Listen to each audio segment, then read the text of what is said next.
প্রয়োজনীয়তার যেন শেষ নেই এবং মানুষেরও স্বপ্ন দেখার শেষ প্রয়োজন এবং স্বপ্ন পূরণ করতে গেলে চাই টাকা। ভালো থাকতে চাইলে এবং জীবনের সমস্যার সমাধান করতে চাইলে টাকার প্রয়োজন। টাকাটাকে শুধু সুখের মানদণ্ড হিসেবে বিবেচনা করা ঠিক না। আসসালামু আলাইকুম, কেমন আছেন সবাই?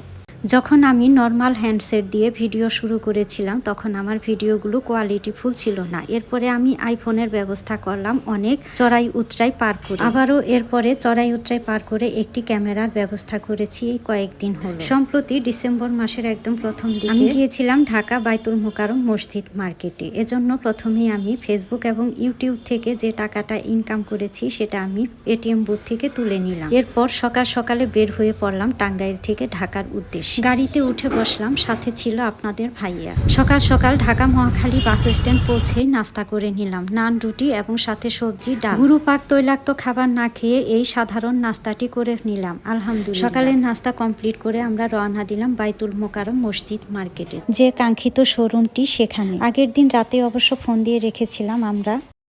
এটি হচ্ছে বাইতুল মোকাররম মসজিদ মার্কেট। শোরুমটির নাম হচ্ছে ডিজিটাল কালেকশন 2। আমার ক্যামেরার মডেল হচ্ছে সনি A6700। সনি ক্যামেরার লেন্স হচ্ছে সিগমা 16mm। কয়েকদিন আগের একটি ভিডিওতে দেখিয়েছি এই ক্যামেরার সাথে আমার মাইক্রোফোন প্রয়োজন ছিল। মাইক্রোফোন এবং সবকিছু মিলিয়ে ক্যামেরার লেন্স, মাইক্রোফোন, তারপরে হচ্ছে ডিজিপোর্ট, আরও আনুষঙ্গিক অন্যান্য জিনিসপত্র মিলিয়ে টোটাল আমার খরচ পড়েছে 2,15,000 টাকার মতো।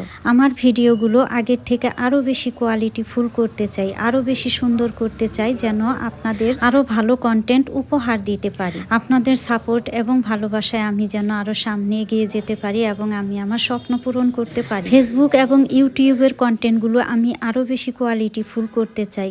আসলে পরিশ্রম ছাড়া কখনোই স্বপ্ন পূরণ করা সম্ভব নয়, আর সেই পরিশ্রমটা যদি ভুল পথে হয় তাহলে কখনোই সফলতা লাভ করা সম্ভব নয়। স্বপ্ন পূরণ এবং সফলতা লাভ করতে চাইলে অবশ্যই সঠিক পথে পরিশ্রম করতে হবে, তা না হলে সবই বৃথা। কন্টেন্ট ক্রিয়েশনে প্রথম অবস্থা থেকে সফলতা লাভ করা পর্যন্ত প্রচুর বাধা আসবে। আমিও সেরকম বাধার সম্মুখীন হয়েছি অনেকবার, কিন্তু দমে যাইনি, পিছিয়ে যাইনি, চেষ্টা করছি সামনে এগিয়ে যাওয়ার। আপনাদের ভালোবাসা এবং সাপোর্ট নিয়ে এগিয়ে যেতে চাই সামনে। দোয়া করবেন সবাই, আল্লাহ যেন আমার উপরে সহায়। আমার পরিচিত জনরা বলতে পারবে জীবনে আমি কত কষ্ট করেছি। ফাইনালি ক্যামেরা টাকা পেমেন্ট করলাম আর আমাদের স্বপ্ন পূরণের যাত্রা শুরু হলো আজকে থেকে। ইনশাআল্লাহ এগিয়ে যাব সামনে এবং স্বপ্ন পূরণ করব, সবাই দোয়া করব। কেনাকাটার কাজ কমপ্লিট করে একটি রেস্টুরেন্টে এসে বসলাম। একদম সাদামাটা ভাত খেয়ে নিলাম, কারণ হচ্ছে যে তৈলাক্ত খাবার খেলে আমার বমির সমস্যা হয় এবং অ্যাসিডিটি হয়। এরপরে হচ্ছে ফেরার পালা। ঢাকা ছেড়ে চলে আসতেছি, যে ঢাকা শহরে আমার স্টুডেন্ট লাইফ কেটেছে এবং আপনাদের ভাইয়ারও স্টুডেন্ট লাইফ কেটেছে। স্টুডেন্ট লাইফটা ছিল আসলে খুবই মজার জীবন, চিন্তা ভাবনাহীন। আর এখন সংসারের চিন্তা, কত চিন্তা। দিনটি বৃহস্পতিবার হওয়ায় রাস্তায় প্রচুর জ্যাম ছিল। আমাদের ফিরতে ফিরতে সন্ধ্যা হয়ে গেল।